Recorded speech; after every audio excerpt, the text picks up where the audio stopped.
देखो, आपने भी देखा होगा कि जब चुनाव आता है तो हर बार ये तीसरा मोर्चा बनता है, और उस तीसरे मोर्चे का क्या असर होता है वो आपने भी देखा होगा। तो इसी तरह इसका भी ऐसा ही असर होना है, क्योंकि सभी लोग महत्वाकांक्षी हैं, हर आदमी प्रधानमंत्री का दावेदारी ठोकता है। तो ये तीसरा मोर्चा कभी सिरे चढ़ने वाला नहीं है। और जिस तरह से देश के प्रधानमंत्री नरेंद्र भाई मोदी ने जो देश का नाम पूरे विश्व में रोशन किया है, और जो जन कल्याणकारी योजनाएं देशवासियों के लिए वो लेके आ रहे हैं, तो इससे मुझे नहीं लगता कि नरेंद्र मोदी जी का कोई विकल्प है। ये तो आप प्रत्यक्ष को प्रमाणित क्या जरूरत है, तो आपके सामने है कि खुद की पार्टी तो संभल नहीं रही, इतना बड़ा देश कैसे जोड़ पाएंगे। अभी कांग्रेस की सरकार है राजस्थान के अंदर, और वो मुख्यमंत्री की कुर्सी की लड़ाई हो रही है। जिस तरह से आप कह रहे हो तीसरा मोर्चा बनेगा, तो इसी तरह उनका हाल होना है।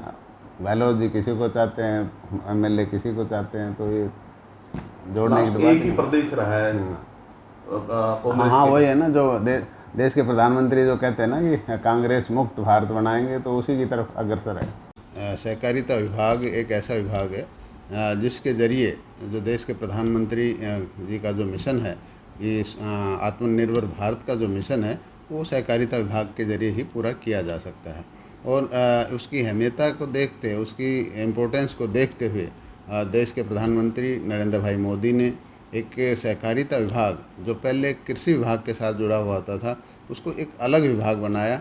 और उससे बड़ी बात, अमित शाह जी जैसे निपुण और इसमें ज्ञान रखने वाले व्यक्ति को मंत्री का पदभार दिया है।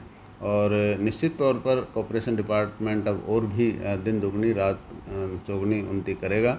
और सभी जो मिनिस्टर थे पूरे प्रदेश के, जो सहकारिता मंत्री थे, उनकी मीटिंग अभी माननीय अमित शाह जी ने दिल्ली के अंदर बुलाई थी। और उसमें एक तो इसके सुधार के लिए कि हम इसको और कैसे सुधार सकें, ताकि ये किसानों के लिए और इसका फ़ायदा पैक्स के ज़रिए ले सकें।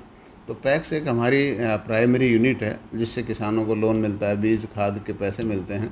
तो पैक्स को हम सबसे पहले तो कंप्यूटराइज करने जा रहे हैं, और वो हमारा कंप्यूटराइजेशन का काम चल रहा है, और पूरे देश के अंदर चल रहा है, हरियाणा के अंदर भी चल रहा है। तो हमारी जो पैक्स हैं उनको 60% तक हम नवंबर तक इन जो हमारा ऑनलाइन सिस्टम है सीबीएस के साथ जोड़ देंगे, ताकि जो लेन देन है उसमें ट्रांसपेरेंसी आए। अब तक तो क्या था कि लोग हाथ से काम करते थे, तो लोग विश्वास नहीं करते थे कि पता नहीं हमारा पैसा कहाँ जा रहा है। लेकिन अब जब ऑनलाइन हो जाएगा, तो हर आदमी अपना देख सकता है कि मेरा पैसा सही जगह गया है।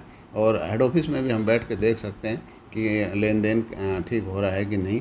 तो सबसे पहला स्टेप तो कंप्यूटराइजेशन का चल रहा है।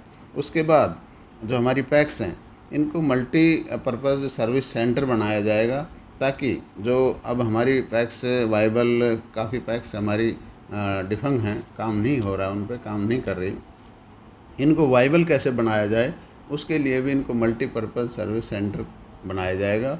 उस बायलाज बदले जा रहे हैं।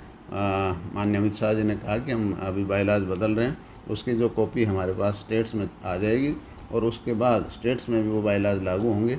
और फिर ये जो रजिस्ट्रेशन होगी, जैसे चाहे आपका सेल्फ हेल्प ग्रुप है, इसको भी हम कोऑपरेटिव एक्ट के तहत ही रजिस्टर्ड करेंगे, ताकि उनको भी ज़्यादा से ज़्यादा हम मदद दे सकें।